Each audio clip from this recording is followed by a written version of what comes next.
यार कुणाल भैया, इतने सारे वीडियो अवेलेबल है ना कि म्यूचुअल फंड सही है, लेकिन कौन सा म्यूचुअल फंड सही है? कोई बोल रहा है फ्लेक्सी कैप अच्छा है, कोई बोल रहा है सेक्टोरल अच्छा है, कोई बोल रहा है इंडेक्स, कोई बोल रहा है पैसिव। मेरे को समझ में ही नहीं आ रहा है। तो आप मुझे बताओ कि मुझे कोई एक म्यूचुअल फंड में इन्वेस्ट करना है तो मैं किस में करूँ? तो एक काम करते हैं, आज मैं तुमको सिखा देता हूँ कि एक अच्छा फ्लेक्सी कैप फंड आप कैसे सिलेक्ट कर सकते हो। लेकिन उससे पहले मैं चाहूँगा कि हमारे सारे व्यूअर्स जो जो चैनल को सब्सक्राइब नहीं किए हुए वो जल्दी से सब्सक्राइब कर ले, ताकि आप कोई भी वीडियो मिस ना करें। तो शुरू करते हैं। फ्लेक्सी कैप फंड का पहले मीनिंग समझ लेते हैं कि एग्जैक्टली होता क्या है। जैसे कि अगर हम स्मॉल कैप फंड की बात करते हैं तो उनको मैंडेटरी रहता है कि उनको 65% पैसा अपना स्मॉल कैप में डालना ही डालना है। वैसे ही मिडल लार्ज के लिए भी हो जाता है। बट फ्लेक्सी कैप फंड में एक एडवांटेज ये है कि हम फंड मैनेजर को ट्रस्ट कर रहे हैं कि ये रहा मेरा पैसा, now it is up to you कि आप जहाँ चाहो वहाँ इन्वेस्ट कर सकते हो। इसलिए उसका नाम फ्लेक्सी है कि ओके। फ्लेक्सिबल हो सकता है fund manager with the fund. और फ्लेक्सी कैप फंड में एक अच्छी बात ये भी है कि आप सारा पैसा इसमें भी डाल सकते हो अगर आपको फंड मैनेजर पे बहुत ज़्यादा भरोसा हो। तो इसलिए फ्लेक्सी कैप फंड सही से सिलेक्ट करना बहुत इंपॉर्टेंट हो जाता है। तो इसको सिलेक्ट करने के लिए बहुत सारे टूल्स अवेलेबल है।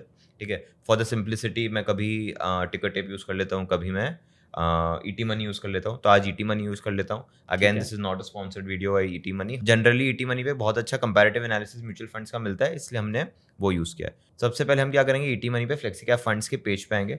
यहाँ पे फ्लेक्सी कैप की डेफिनेशन लिखी हुई है, जो भी अलग अलग तरह के फ्लेक्सी कैप फंड्स अवेलेबल है उसके बारे में लिखा हुआ है। इन जनरल आप वो सारे नंबर्स डाल सकते हो कि फ्लेक्सी कैप फंड में पैसा डाला होता तो एसआईपी की तो कितना आता, लमसम क्या होता तो कितना आता, सारी चीज़ें हैं यहाँ पे। ऑलराइट, तो हम क्या करेंगे ना, अगर हमको एक कंपेरेटिव एनालिसिस करना है तो हम लोग एक यहाँ पे सिलेक्ट कर सकते हैं ऐड टू कंपेयर। तो हम दो बेसिस पे हमने 4 फंड्स ऐड टू कंपेयर किए हैं। पहला फंड साइज और दूसरा रिटर्न्स। तो ठीक फॉर है। एग्जांपल एचडीएफसी फ्लेक्सी कैप एक नो ब्रेनर है, उसमें फंड साइज टोटल आज के टाइम पे 76,000 करोड़ है और हम्म। 25% का पिछले 5 साल का एनुअल रिटर्न भी आया है। 5 साल। सो नाना बोले करीबन करीबन आपका पैसा 2.75 टाइम्स जितना हो जाता है इसमें। ऑलराइट, सो बहुत अच्छा रिटर्न है। वैसे ही और भी फंड्स है जिनका रिटर्न अच्छा है, जैसे कि जेएम फ्लेक्सी कैप है, लेकिन मैं इसको नहीं ले रहा हूँ एक बार के लिए बिकॉज फंड साइज अभी छोटा है। Hmm. Alright, likewise bank of India flexi cap fund भी है। अगेन इशू क्या है, फंड साइज का फंड साइज। 2153 करोड़ का है और रिटर्न भले ही अच्छा है। लेकिन उसके बाद आता है मोतीलाल ओसवाल का फ्लेक्सी कैप फंड, जो अभी रिसेंटली पॉपुलर होता जा रहा है, इसलिए मैं इसको कंपैरिजन में लेना भी चाहूंगा ताकि लोगों को समझ में आए फंड में एक्चुअल में हो क्या रहा है। तो इसका भी फंड साइज 13,000 करोड़ है और 23% का रिटर्न है, इसलिए मैंने इसको ऐड कर दिया। तो अभी तक 2 ऐड हुए, 2 और स्पेसेस हमारे पास जो हम ऐड कर सकते हैं। एक फंड ऑटोमेटिकली नो ब्रेनर हो जाता है, पराग पर एक फ्लेक्सी कैप फंड, हम्म। लाख करोड़ का ईयूएम है उसका, 21-22% का एनुअल रिटर्न है, 5 साल का, 10 साल का देखे तो वो भी अच्छा है। So it becomes a no brainer. Likewise हम और स्क्रॉल करते हैं तो फ्रैंकलिन का फंड भी आ जाता है जो फ्लेक्सी कैप है। अगेन रिटर्न वाइज भी it's good, 22% on an annual basis और 18,500 करोड़ का एयूएम है। ईयूएम भी है। तो एयूएम अच्छा है फ्लेक्सी कैप फंड्स में और साथ ही साथ उनका रिटर्न भी अच्छा है। इस बेसिस पे हम्म। हमने 4 लिए। जनरली लोगों को क्वांट फ्लेक्सी कैप फंड के बारे में भी डिस्कस करना होता है, तो उसको एग्जैक्ट। भी हम बाद में लेंगे। बट कंपेरेटिव एनालिसिस हम करते कैसे है वो समझते हैं। तो generally when we do this, हम ये 4 चीज़ क्लिक करते हैं तो हम सीधा कंपेयर पे जब क्लिक करते हैं तो ये विंडो हमारी ओपन हो जाती है जहाँ पे चारों फंड्स के बारे में लिखा हुआ है। ठीक है। आप एक फंड माइनस करके प्लस भी कर सकते हो आगे जाके। अब हमारे पास अलग अलग अलग पैरामीटर्स है जहाँ पे हमको दिख रहे हैं क्या क्या है। फंड का एज है, फंड का साइज है, 3 महीने, 6 महीने, 1 साल, 3 साल, 5 साल के रिटर्न है, रिस्क मेजर्स है, पोर्टफोलियो में क्या क्या होल्डिंग्स है, क्या क्या हम्म। सेक्टर्स है, कितना पैसा के डेट में डाला हुआ है, कितना पैसा इक्विटी में डाला हुआ है वो है, और एक्सपेंस रेशो कितना है, एग्जिट लोड कितना है, वो सारी चीज़ें हमको यहाँ पे दिख पा रही है। अब मैंने क्या किया है, मैंने एक शीट बनाई है। इस शीट को पहले समझते हैं। एक स्कोर कार्ड ठीक है। शीट है ये। स्कोर कार्ड शीट में मैंने 10 ऐसे पैरामीटर्स लिए जिसके बेसिस पे हम फंड्स को कंपेयर करेंगे। ओके। पहला पैरामीटर है फंड का साइज, दूसरा है 1 ईयर, 3 ईयर, 5 ईयर के रिटर्न्स। ठीक है, इंडिविजुअल हम्म। पैरामीटर्स है वो। देन स्टैंडर्ड डेविएशन है जो थोड़ा बहुत फंड्स के रिस्क के बारे में बताता है। जब हम इस पर्टिकुलर पॉइंट पे आएंगे तो हम एक्सप्लेन करेंगे स्टैंडर्ड डेविएशन एग्जैक्टली है क्या। देन शार्प रेशो है हमारे पास। देन अल्फा है। अगेन विल डिस्कस कि ये दोनों हम्म। होते क्या है, कौन से सेक्टर्स में इन पर्टिकुलर फंड्स ने अपना पैसा डाला हुआ है। तो उसके ठीक है। बेसिस पे हमको पता चलता है कि अगर मान लो किसी फंड ने एक पर्टिकुलर सेक्टर में पैसा डाला हुआ है और वो सेक्टर में बहुत अच्छा मोमेंटम है, सिंस हम मार्केट्स में रहते हैं हमको वो चीज़ पता रहती है, तो ऑटोमेटिकली वो फंड्स का रेटिंग या रैंकिंग बेटर हो जाता है अपने इस थॉट प्रोसेस से। लाइकवाइज स्टॉक्स की बात भी है। अब स्टॉक्स के केस में से फॉर एग्जांपल कोई एचडीएफसी बैंक लेके रखा हुआ है, हम्म। कोटक बैंक लेके रखा हुआ है जो रिसेंटली अच्छा परफॉर्म किया है। So they have done a good security selection in terms of कि कितना ज़्यादा वेट उन कंपनीज को दिया हुआ है। ऑलराइट, एंड लास्टली हमारे पास एक्सपेंस रेशियो कि कितना खर्चा हो रहा है। तो ये 10 पैरामीटर्स के बेसिस पे हम ये कंपैरिजन कर रहे हैं। हमने पॉइंटर्स डाले हैं, कोई चीज़ सबसे अच्छी होगी तो 10 पॉइंट देंगे, सेकंड बेस्ट होगी तो 8 पॉइंट देंगे, उससे एक लेवल नीचे होगी तो 6 देंगे और उससे एक लेवल नीचे होगी तो 4 देंगे। ओके ठीक है, ये हम करेंगे। जब हम एक और फंड ऐड कर देंगे तो हम 5 रेटिंग डाल देंगे, 2 4 6 8 10। अभी हमारे पास 4 है तो हम 10 8 6 4 डाल रहे हैं। ठीक है ध्यान रहे 10 is the best rating. Okay 10 का मतलब सबसे अच्छा है। अब सबसे पहला पॉइंटर आता है हमारा फंड साइज का। ऑलराइट, फंड साइज हम देखें तो फंड साइज किसके पास सबसे ज्यादा है, वापस से शीट पे आते हैं। मतलब जितना ज़्यादा उतना अच्छा उतना अच्छा, करेक्ट। तो यहाँ पे सबसे अच्छा फंड साइज किसका है, पराग पराग का। सेकंड बेस्ट किसका है, HDFC और थर्ड अपने फ्रैंकलिन फ्रैंकलिन का और मोतीलाल का 4th। तो अपने को यहाँ पे फटाफट क्या कर देना है, यहाँ पे सारे नंबर्स दे देने हैं। पराग पारेख का 10 नंबर आ जाएगा, HDFC फ्लेक्सी कैप का 8 आ जाएगा। Then we have Franklin at 6 points and lastly हमारे पास मोतीलाल का यहाँ पे 4 पॉइंट्स आ जाएंगे। ठीक है, सिंपल सा लॉजिक हमारा यहाँ पे, Correct. कोई रॉकेट साइंस नहीं, एकदम सिंपल लॉजिक। क्यों फंड साइज एक इंपॉर्टेंट मेट्रिक होता है, मतलब ज़्यादा लोगों ने भरोसा दिखाया है, ज़्यादा लोगों के लिए उन्होंने पैसा बना के दिखाया है, तो वो चीज़ हम फॉलो कर रहे हैं। नेक्स्ट चीज़ हमने जो लिया है वो रिटर्न्स लिया है, 1 ईयर 3 ईयर 5 ईयर रिटर्न तीनों लिए हमने। ठीक है ऑलराइट, तीनों रिटर्न लिए तो हमको ये भी दिख पा रहा है कि शॉर्ट ड्यूरेशन में अच्छा फंड ने कैसा परफॉर्म किया है, 3 और 5 साल लॉन्ग टर्म में भी कैसा परफॉर्म किया है। ऑलराइट, तो सिमिलरली ये काम हमको रिटर्न्स के लिए भी करना है। तो 1 ईयर में हमको दिख पा रहा है कि सबसे अच्छा परफॉर्मेंस मोतीलाल का है, देन सेकेंड बेस्ट पराग पारेख का है, और फिर HDFC और फ्रैंकलिन का है। तो यहाँ पे अगेन 10 पॉइंट अपने को मिल जाएंगे मोतीलाल में, 8 पॉइंट्स आ जाएंगे पराग में, HDFC में 6 HDFC में 6 एंड देन फ्रैंकलिन में 4 4। Then we have 3 year and 5 year return. तो सेम चीज़ हम कर लेते हैं, हम फास्ट फॉरवर्ड कर देते हैं वीडियो में ताकि आप लोग को ये शीट में तुरंत नंबर्स दिख जाए।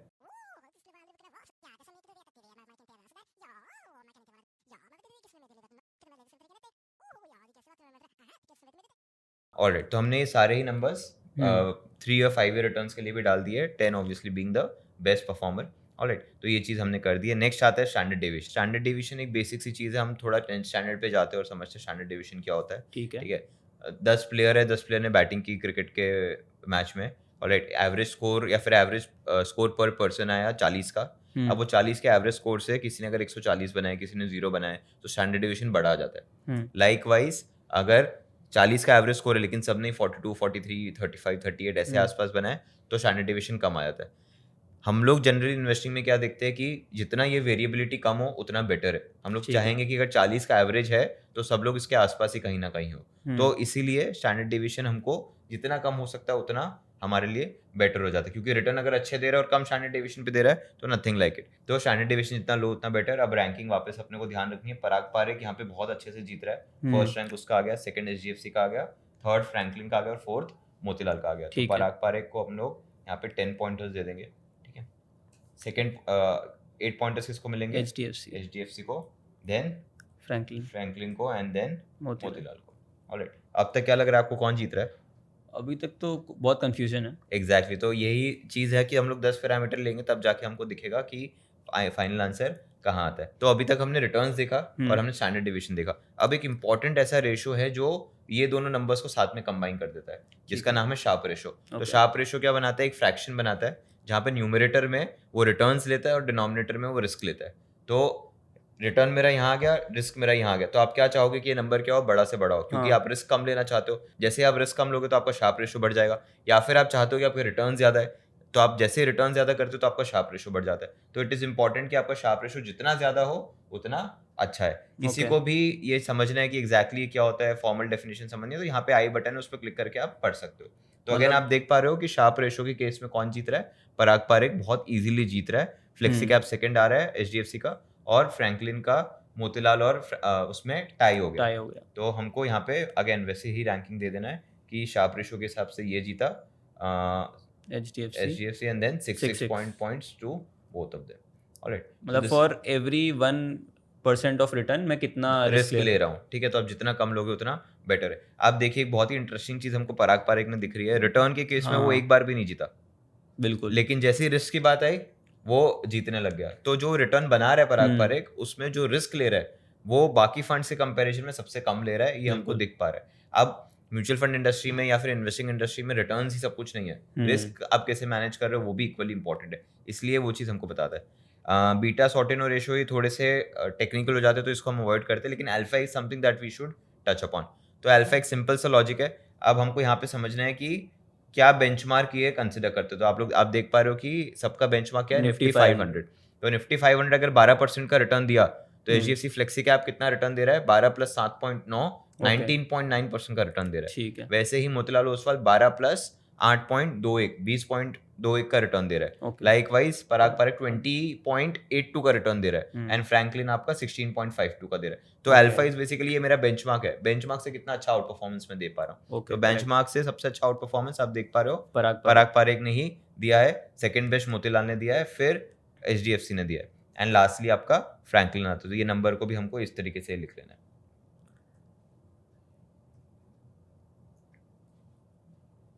ऑलराइट, तो यहाँ पे क्लियर लूजर आपको दिख रहा है कोई होते हुए?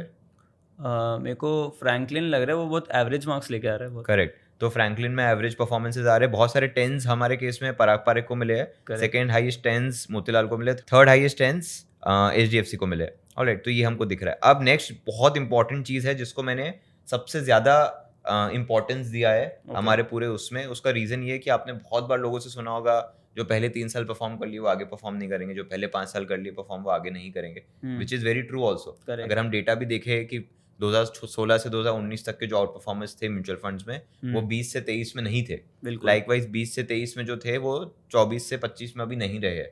तो एक बहुत इंपॉर्टेंट केस स्टडी देखी गई है कि भाई आउट परफॉर्मेंस पुराने आउट परफॉर्मेंस का नहीं आता है वापस। तो in that case what we need to look at कि इस पर्टिकुलर फंड ने कहाँ इन्वेस्ट किया हुआ है, क्या उसने ऐसे सेक्टर्स में ऐसी कंपनीज में इन्वेस्ट किया हुआ है जिसमें आगे शायद पोटेंशियल दिख रहा है। क्योंकि हम मार्केट से है, हम लोग थोड़ा बहुत मार्केट्स को पढ़ते हैं, तो कौन सा सेक्टर ओवरऑल अच्छा परफॉर्म कर सकता है या फिर कौन सी large cap company in general अच्छा परफॉर्म कर सकती है, वो हम लोग थोड़ा बहुत पढ़ पाते हैं क्योंकि हम लोग इतने रिसर्च रिपोर्ट्स को पढ़ते हैं। तो मैं सभी व्यूअर्स से कहना चाहूँगा कि आप लोग भी ऐसे रिपोर्ट्स पढ़ें ताकि आपको ये ओवरऑल व्यू आ जाए। ऑलराइट, तो ये सब्जेक्टिव चीज़ है थोड़ी सी, यहाँ पे हम टाइम बिताएंगे थोड़ा सा। तो देख पा रहे हैं आप top 3 sectors, HDFC flexi cap का फाइनेंशियल है, ऑटोमोबाइल है, हेल्थ केयर है, मोतीलाल ओसवाल का टेक्नोलॉजी, कैपिटल गुड्स है, सर्विसेज है, पराग पारेख का फाइनेंशियल है, सर्विसेज और ऑटोमोबाइल है, पर फ्रैंकलिन का फाइनेंशियल है, सर्विसेज और एनर्जी है।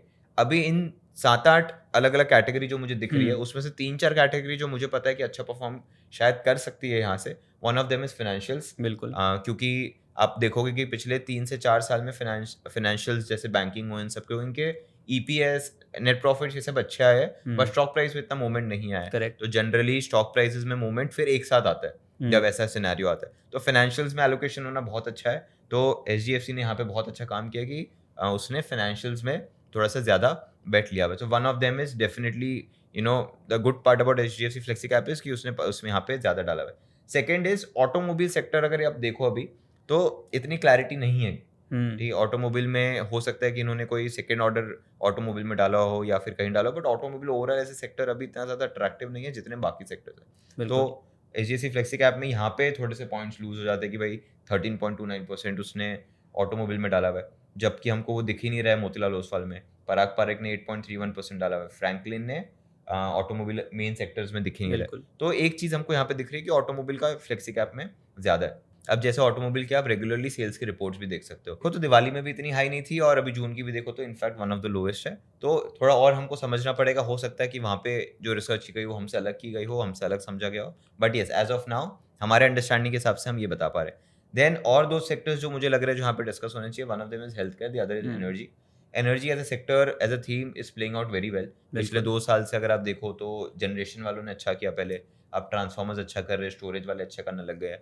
तो एनर्जी में एक अच्छा थीम प्ले आउट हो रहा है क्योंकि डिमांड साइड बहुत अच्छी है एंड सप्लाई साइड में रिन्यूएबल साइड बहुत अच्छा प्ले कर रही है और एक्सपेक्ट किया जा रहा है कि आगे अच्छा करे। तो यहाँ पे फ्रैंकलिन ने एक काम अच्छा किया हुआ है। Alright, on the other hand health care भी धीरे धीरे वापस पिकअप करने लग गया है, specially the export oriented health care. Alright, तो वहाँ पे अगेन एचडीएफसी एक ठीक काम कर रहा है। अब एचडीएफसी ओवरऑल बाकी सारी चीज़ों में हमको दिख पा रहा है कि 2 जगह अच्छा काम कर रहा है। ऑलराइट, फाइनेंशियल्स के साथ और हेल्थ केयर के साथ। लाइकवाइज पराग पारेख पे हमको दिख पा रहा है कि वो फाइनेंशियल में एक अच्छा चीज़ है। सर्विस सेक्टर एक मेरा जो कंसिस्टेंट रिटर्न देता है वैसा वाला है, तो वहाँ पे एक ठीक काम किया हुआ है। ऑलराइट, एंड फ्रैंकलिन में एक चीज़ अच्छी हुई है कि तीनों सेक्टर ऐसे हैं जो ठीक ठाक अच्छा कर रहे हैं। मोतीलाल ओसवाल में टेक्नोलॉजी एक थोड़ा स्टेबल हो गया है, अभी कैपिटल गुड्स अच्छा परफॉर्म कर सकता है, हालांकि एक अच्छा रन में पहले दे दिया है। सर्विसेज अगेन एक स्टेबल हो गया, तो ये एक चीज़ हो गई। इसके साथ साथ हमको एक और चीज़ जो समझनी चाहिए is the portion allocated in equity as of now. अगर वैल्यूएशंस बहुत ही अट्रैक्टिव होते हैं तो आप देखते हैं कि यहाँ पे पूरा का पूरा पैसा 100% इक्विटी में, बट यहाँ पे आप देख पा रहे हो मोतीलाल ओसवाल ने 25% लगभग पैसा अपना इक्विटी में नहीं पार्क किया है। लाइकवाइज पराग पारेख ने भी 25% नहीं पार्क किया है। फ्रैंकलिन ने और HDFC ने ज़्यादा पार्क किया हुआ है। अब मैं एक सवाल आपसे पूछता हूँ, आपको क्या लगता है ओवरऑल वैल्यूएशंस मार्केट्स में आपको कैसे लग रहा है? एक्सपेंसिव है, मीडियम है या फिर अट्रैक्टिव है? हम अभी वैसे मार्केट्स में ऑल टाइम हाई के आसपास ये वीडियो रिकॉर्ड कर रहे हैं, तो मुझे ऐसा लगता है कि थोड़ा एक्सपेंसिव हो सकता है। एग्जैक्टली थोड़ा एक्सपेंसिव, अगर आप वैल्यूएशन की मैट्रिक्स भी देखो, पी मल्टीपल्स भी देखो नॉर्मली, तो काफ़ी एक्सपेंसिव दिख रहा है मार्केट। तो ओवरऑल अगर हम देखें तो HDFC ने दोनों क्राइटेरियाज में अच्छा काम किया है, तो यहाँ बिल्कुल। पे HDFC को हम सबसे पहले दे सकते हैं सीधा सीधा 10 पॉइंट्स। ऑलराइट, नेक्स्ट आता है हमारा पराग पारेख का फंड। हालांकि यहाँ पे उन्होंने 28.23% ही फाइनेंशियल्स में डाला, जो कि काफ़ी अट्रैक्टिव है, बट उन्होंने कैश रिजर्व रेशो काफ़ी अच्छा मेंटेन किया हुआ है, जिसकी वजह से हो सकता है कि उनको जो बेनिफिट्स मिल जाए, शायद कोई क्रैश आ जाए छोटा सा, जहाँ पे वो पैसा एलोकेट करके पैसा बना ले। तो बिल्कुल। यहाँ पे 8 पॉइंट्स हम इजीली पराग पारेख को दे सकते हैं। Next comes Motilal and Franklin के बीच में। फ्रैंकलिन ने सेक्टर एलोकेशन बहुत अच्छा किया हुआ है, हालांकि उन्होंने पैसा ज़्यादा डाल रखा है अभी इक्विटी मार्केट्स में। On the other hand Motilal में ये चीज़ अच्छी है कि उन्होंने पैसा कम डाल रखा अभी मार्केट में, और लेकिन सेक्टर्स अच्छे नहीं है, तो हम फ्रैंकलिन को यहाँ पे 6 पॉइंट्स दे सकते हैं और मोतीलाल को 4 दे सकते हैं। अगेन वेरी डिबेटेबल, अगर आप के सब्जेक्टिवली अगर आप उसको ज़्यादा इंपॉर्टेंस देते तो आप वो पॉइंट्स को डिफर करते, बट यहाँ पे the whole thought process is कि हम कैसे क्वालिटेटिव चीज़ों को भी एक क्वांटिफाई नंबर दे सके और आंसर्स निकाल सके। लास्ट में चीज़ आती है हमारी टॉप 5 स्टॉक्स। अब टॉप 5 स्टॉक्स में आपको मोटा मोटी चीज़ें सारी क्या लगेगी, सेम लगेगी। तो अगर आप देखो तो यहाँ पे हमको दिख पा रहा है हमारे पास ICICI है, HDFC है, एक्सिस है, SBI लाइफ है, कोटक महिंद्रा है। तो ये ऊपर के 3 स्टॉक तो अच्छा परफॉर्म कर रहे हैं, बैंकिंग स्टॉक्स है। ऑलराइट, लाइफ इंश्योरेंस भी ठीक परफॉर्म करने लगे और कोटक भी अगेन है बैंक है जो 4 अच्छे परफॉर्म कर रहे हैं। तो काफ़ी सेफ प्ले है, जो कि 15, 18, 20% हर कंपनी रिटर्न दे देगी वैसा जैसा है। मोतीलाल ओसवाल में ये चीज़ समझनी है हमको कि बहुत ही अलग स्टॉक्स है। ऑलराइट, CG पावर है, कल्याण ज्वेलर्स है, पॉलीकैब है, परसिस्टेंट है, कोफोर्ज है। तो हमको इनके बारे में पढ़ना चाहिए कि ये कैसे परफॉर्म कर रहे हैं। करेक्ट, मतलब मैंने लास्ट देखा था कोफोर्ज एंड परसिस्टेंट आईटी में काफ़ी बेटर कर रहे हैं कंपैरिजन उनके पीयर्स से जो लार्ज कैप में है। And Polycab and Kalyan jewellers दोनों थोड़ा, पॉलीकैब लीडर है उसके सेगमेंट में, और कल्याण भी थोड़ा थोड़ा अपना मार्केट शेयर बढ़ाता जा रहा है, तो ऐसे काफ़ी अच्छा बेट है। करेक्ट, तो देखो ये थोड़ा सा हटके इन्होंने बैठ लिया है कि बिल्कुल। मुझे बेंचमार्क से मेरा बहुत डिफरेंट रिटर्न आ जाएगा तो भी मुझे चलेगा, वो हमको यहाँ पे दिख पा रहा है। क्योंकि बेंचमार्क को अगर मैच करना है, बेंचमार्क से थोड़ा ऊपर ज़्यादा लाना है, तो जनरली लोग फाइनेंस पे हैवी चले जाते हैं, बट यहाँ पे इन्होंने ये चीज़ अच्छी ब्रेव कॉल लिया है, तो ब्रेव कॉल के लिए हम यहाँ पे मोतीलाल को 10 पॉइंट्स इजीली दे सकते हैं। तो पराग पारेख में भी हम देख पा रहे हैं कि HDFC बैंक है, again a decent company to have at this point. Bajaj holding है जो भी ठीक कर रही है, कोल है, पावर है, ITC है, अगेन एनर्जी के 2 स्टॉक्स है। ऑलराइट, तो विच इज़ वेरी इंटरेस्टिंग कि यहाँ पे एलोकेशन में नहीं दिख रहा है, बट उन्होंने एनर्जी में क्या किया होगा, कुछ पर्टिकुलर बेट्स लिए होंगे कंपनी वाइज, तभी हमको यहाँ पे उनका नंबर दिख पा रहा है। अगर हम देखें तो 5.95% है, 5.83% है। ऑलराइट, तो यहाँ पे एक चीज़ दिख रही है। वैसे ही फ्रैंकलिन में हम देखें तो बहुत ही निफ्टी 50 को ही रेप्लिकेट किया हुआ है, जैसा है HDFC है, ICICI, भारतीय एयरटेल, लार्सन टोब्रो, इन्फोसिस है। ऑलमोस्ट टॉप के निफ्टी स्टॉक्स है, अपार्ट फ्रॉम लाइन सब कुछ यहाँ पे हमको दिख पा रहा है। तो यहाँ पे जो मुझे 1-2 चीज़ अच्छी लग रही है इज़ फॉर पराग पारेख, जहाँ पे एक अच्छा मिक्सचर दिख रहा है। Then I feel there is a good tie up between HDFC and Franklin, but HDFC flexicap थोड़ा सा और भी सेक्टर्स में गया है, एकदम ही सेम रेप्लिकेट नहीं कर दिया, तो यहाँ पे ये चीज़ उसका कैश भी अच्छा खासा पड़ा है। एग्जैक्टली, तो हमको HDFC फ्लेक्सीकैप को नेक्स्ट हम बेस्ट एलोकेशन दे सकते हैं। तो देखो, तो सबसे पहले हमने मोतीलाल सेलेक्ट किया था क्योंकि इनका बहुत ही अच्छा एलोकेशन है, थोड़ा डिफरेंट है, इंडेक्स से अलग परफॉर्म करने से डर नहीं रहे। ऑलराइट, तो काफ़ी अच्छा रिसर्च किया होगा, I am very sure. Second is हम लोग पराग पारेख को देख सकते हैं यहाँ पे, जिसको 8 पॉइंट्स हम दे सकते हैं। Then there is a toss up between HDFC flexicap and Franklin. Franklin का मोटा मोटी पूरा इंडेक्स ही दिख रहा है हमको टॉप 5 में, तो हम लोग उसको ब्रेवरी के हिसाब से हम ये टेस्ट कर रहे हैं, तो इस हिसाब से हमने 4 डाल दिया, and lastly we have 6। Alright, so this is what the numbers we are able to see. And last ratio जो हमको देखना है is the expense ratio. Expense ratio इतने बड़े फंड साइज पे आपको 1 से कम ही दिखेगा, जैसे कि हम देख पा रहे हैं कि यहाँ पे भी देखो एक्सपेंस रेशो हर जगह 1 से कम ही है।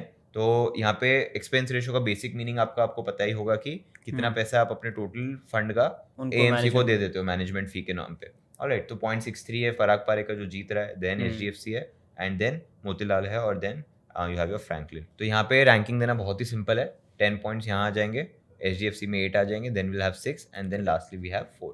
तो we are very much done with all the pointers. ये एक मेथड हमने अप्लाई किया जहाँ पे हम लोग चीज़ें देख पा रहे हैं। और डीप जाना है तो आप और सेक्टर्स पढ़ सकते हो और स्टॉक्स पढ़ सकते हो, जिसके बारे में आपको चीज़ें समझ में आ जाएगी।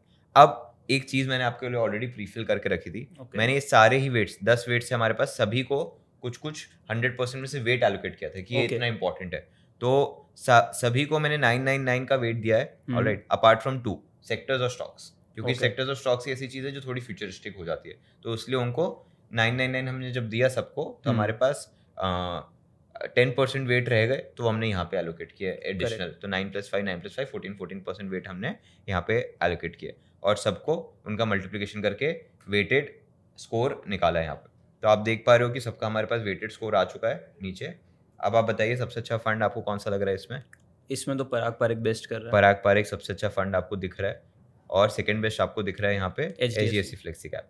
ऑलराइट, तो आप देख पा रहे हो कि कौन से पर्टिकुलर फंड को बेटर रिवॉर्ड मिला है जिसने अपना रिस्क बहुत अच्छे से मैनेज किया है। ऑलराइट, बिल्कुल। जिसने एलोकेशन करते टाइम मे बी 10 on 10 नहीं हासिल किया हो, बट रिस्क बहुत अच्छे से मिटिगेट किया है। Correct. So that is one of the major factors why Parag Parikh is able to win. It's not a recommendation, again we can be wrong, आगे जाके अलग स्टॉक्स परफॉर्म कर सकते हैं, हो सकता है HDFC फ्लेक्सी का बेटर परफॉर्म कर जाए, हो सकता है मोतीलाल कर जाए, हो सकता है कोई छोटा EVM लेके जो आया हो वो बेटर परफॉर्म कर जाए। Correct. ये एक मेथड हम दे रहे हैं जहाँ पे आप फंड्स के नाम डाल सकते हो, ये शीट प्री फिल्ड है, आप सीधा सीधा फिर आंसर्स निकाल सकते हो। तो हम लोग ने आपके लिए एक एक्टिविटी छोड़ रखी है जहाँ पे आजकल क्वांट फ्लेक्सी कैप फंड बहुत ही ज़्यादा फेमस होता जा रहा है। क्वांट फ्लेक्सी कैप फंड में जो स्टॉक्स आ रहे हैं, जो सेक्टर्स आ रहे हैं, वो काफ़ी ज़्यादा न्यू एज आ रहे हैं, एनर्जी का कॉम्पोजिशन वहाँ ज़्यादा है। तो हम चाहेंगे कि आप ये शीट डाउनलोड करें और क्वांट फ्लेक्सी कैप फंड के खुद से नंबर्स डालें ताकि समझ पाए कि ये चीज़ें कैसे परफॉर्म कर सकती है। तो अब तक आपको समझ में आ गया होगा कैसे कोई भी एक म्यूचुअल फंड को आप इवैल्यूएट कर सकते हैं,